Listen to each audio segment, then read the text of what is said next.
Assalamualaikum warahmatullahi wabarakatuh. Halo, saya Dr. Uli.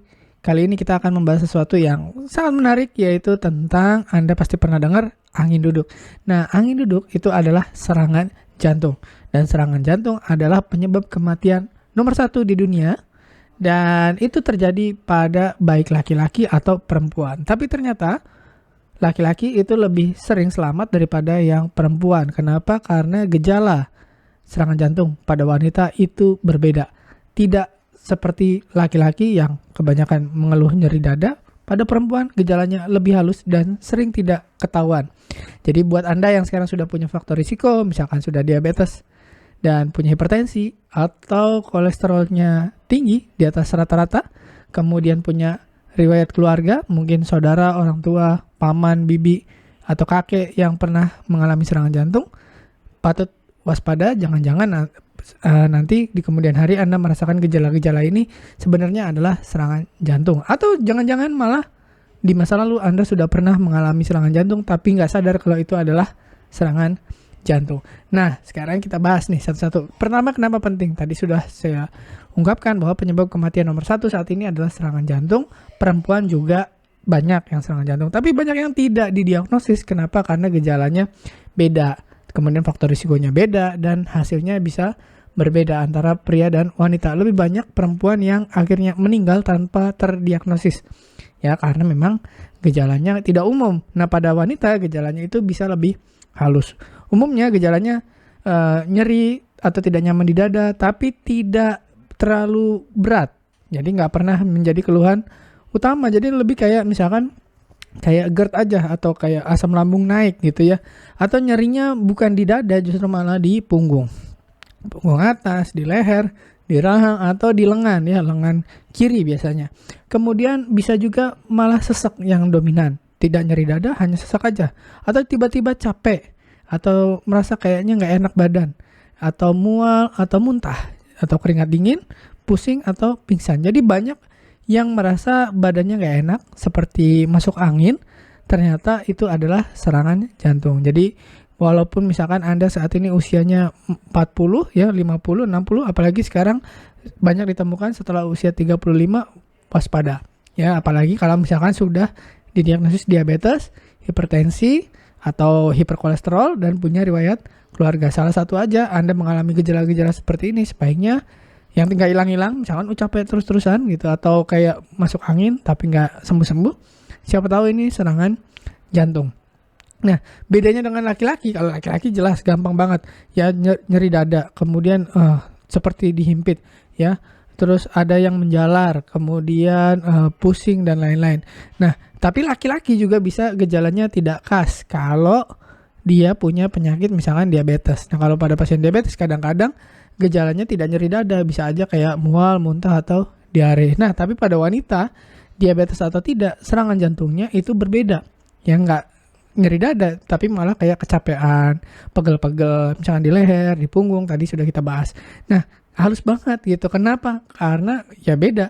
Faktor risikonya aja beda. Jadi pada laki-laki itu tidak ada menopause, tidak ada hormon estrogen. Pada perempuan ada hormon estrogen yang ada siklusnya ketika mens. Nah, ketika mensnya berhenti atau menopause, itu estrogennya turun. Nah, estrogen itu kan sebenarnya fungsinya melindungi, salah satunya adalah melindungi ibu-ibu dari serangan jantung. Jadi kalau ibu udah menopause, ibu-ibu udah pada menopause, itu risiko serangan jantung langsung naik karena estrogennya turun. Kemudian bapak-bapak tidak pernah mengalami kehamilan. Jadi ibu-ibu yang mengalami kehamilan itu ada risiko jauh lebih tinggi. Komplikasi kehamilan salah satunya adalah preeklamsi, kedua diabetes, dua-duanya atau diabetes gestasional, dua-duanya bisa meningkatkan risiko serangan jantung di usia 40, 50 atau 60 tahun. Nah, kemudian penyakit autoimun itu lebih sering pada perempuan. Contohnya autoimun misalkan systemic lupus erythematosus atau SLE atau lupus gitu ya, kita sering dengar. Kemudian stres emosional. Stres emosional dan depresi itu pengaruhnya besar sekali ke pembuluh darah jantung perempuan, lebih berdampak gitu. Jadi ketika dia stres, perempuan, ibu-ibu ya, itu pembuluh darah di jantungnya itu bisa menyempit.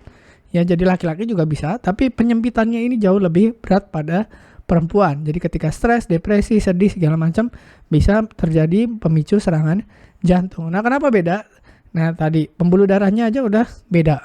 Jadi secara rata-rata pembuluh darah jantung pada perempuan itu cenderung lebih kecil. Jadi begitu ada stres emosional, begitu ada sumbatan, kecil aja itu langsung bisa tersumbat. Dan karena kecil-kecil, dia sumbatannya biasanya lebih merata.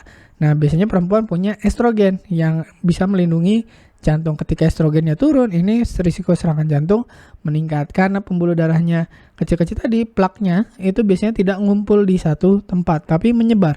Ya, karena kecil-kecil tadi.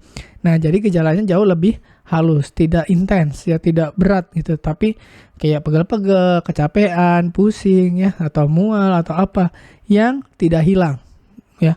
Kemudian respon sistem saraf otonom juga beda antara laki-laki dan perempuan. Jadi kalau perempuan stres atau sakit itu lebih tahan. Ya, memang perempuan didesain punya kemampuan untuk menahan rasa sakit jauh lebih tinggi daripada laki-laki. Jadi kalau sakit-sakit sedikit itu biasanya perempuan tahan ya. Kenapa? Karena salah satunya fungsinya adalah untuk membantu perempuan ketika melahirkan dan hamil.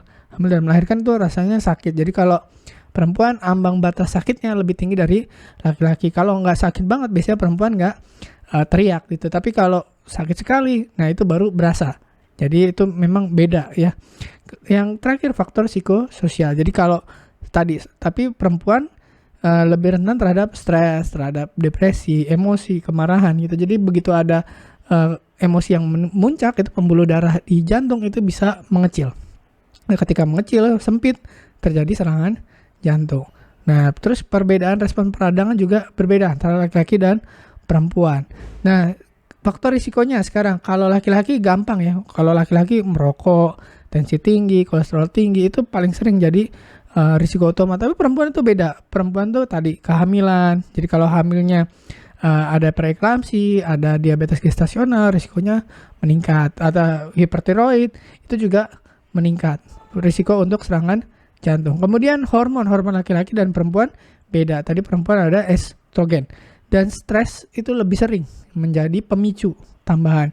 Jadi kalau laki-laki stres bisa mengecilkan pembuluh darah jantung, tapi kalau plaknya belum besar itu tidak akan menyebabkan serangan jantung. Jadi kalau laki-laki udah ada plaknya besar, terus dia stres, jadi mampet ya, jadi serangan jantung. Tapi perempuan, plaknya kecil sekalipun, ketika dia stres itu bisa memicu serangan jantung. Kenapa? Karena pembuluh darahnya jauh lebih kecil, pembuluh darah jantungnya. Kemudian gimana dong? Mesti gimana solusinya? Satu, kita udah tahu masalahnya, perempuan itu sering terlambat didiagnosis karena gejalanya tidak khas. Nah, saya memperingatkan terutama ibu-ibu yang sudah punya faktor risiko diabetes, hipertensi, waktu hamilnya pernah preeklamsi atau pernah atau tensinya naik gitu ya, atau diabetes saat hamil atau tiroidnya terganggu saat hamil.